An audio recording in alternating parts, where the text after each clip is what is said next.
Pathanamthitta general ആശുപത്രി O P ബ്ലോക്കിന് സമീപം സീലിംഗ് പൊട്ടി താഴെ വീണു തലനാരിഴയ്ക്കാണ് വലിയ അപകടം ഒഴിവായത്. ആരോഗ്യമന്ത്രിയുടെ മണ്ഡലത്തിലെ പ്രധാനപ്പെട്ട ആശുപത്രിയിൽ നടക്കുന്നത് അഴിമതിയാണെന്ന് ആരോപിച്ച് UDF-ഉം യുവമോർച്ചയും പ്രതിഷേധവുമായി രംഗത്തെത്തി.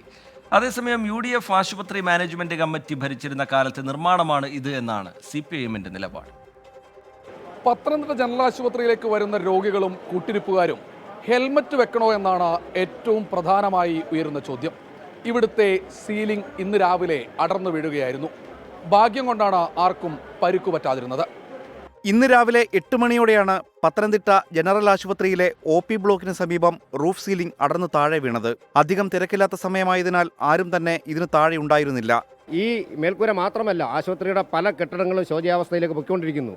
പലയിടത്തും വെള്ളം ചോർന്നുകൊണ്ട് കെട്ടിടത്തിൻ്റെ അപകടാവസ്ഥ മുന്നോട്ട് പോകുന്ന ഒരു സാഹചര്യമാണ് പത്തനംതിട്ടയിലുള്ളത്.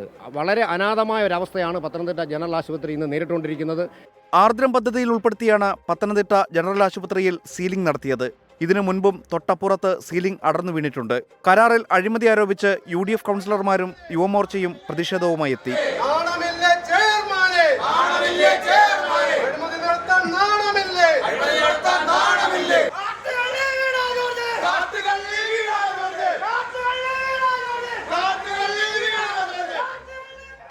ഈ ഒരു സമയമാകുമ്പോൾ, ഈ മണ്ഡലകാലമാകുമ്പോൾ ഇഷ്ടം പോലെ രോഗികൾ ഈ ആശുപത്രിയിൽ വന്നു കയറുന്നത്.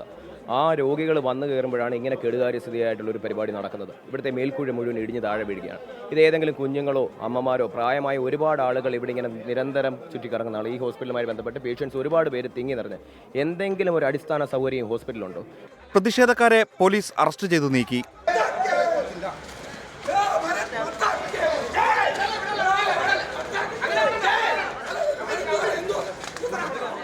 എന്നാൽ റൂഫ് സീലിംഗിന്റെ നിർമ്മാണം നടക്കുമ്പോൾ UDF ആണ് നഗരസഭ ഭരിച്ചിരുന്നതെന്നും ആശുപത്രി മാനേജ്മെന്റ് കമ്മിറ്റിയുടെ മേൽനോട്ടവും UDF-നായിരുന്നുവെന്നും പത്തനംതിട്ട നഗരസഭാ ചെയർമാൻ അഡ്വക്കേറ്റ് സക്കീർ ഹുസൈൻ. പാനലുമായി ബന്ധപ്പെട്ട് എന്തെങ്കിലും ആക്ഷേപമുണ്ടെങ്കിൽ അത് അന്വേഷിക്കേണ്ടത് UDF ഭരണസമിതിക്കെതിരായിട്ടാണ് അന്വേഷണം നടത്തേണ്ടത്. കാരണം UDF ഭരണസമിതി HMC-യുടെ മാനേജ്മെൻറ്റിൽ ഇരുന്ന കാലത്ത് നടത്തിയിട്ടുള്ള പ്രവർത്തനങ്ങളുടെ ഭാഗമായിട്ടുള്ള വർക്കിൽ നിന്നാണ് ഇപ്പോൾ ഈ പാനൽ അടർന്നു വീണിട്ടുള്ളത്. ആരോഗ്യമന്ത്രി വീണ ജോർജ് അന്വേഷണത്തിന് ഉത്തരവിട്ടിട്ടുണ്ട്. കരാറുകാരൻ ഇതുവരെ എത്തിയിട്ടില്ല. എന്താണ് ഇതിൻ്റെ പ്രശ്നമെന്നും ആർക്കും അറിയില്ല.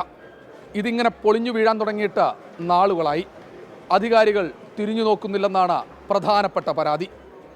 സഞ്ജയ് ഇക്ബാലിനൊപ്പം ശ്രീജിത് ശ്രീകുമാരൻ, 24 പത്തനംതിട്ട. പൊതുജനം കഴുതയല്ല സാർ.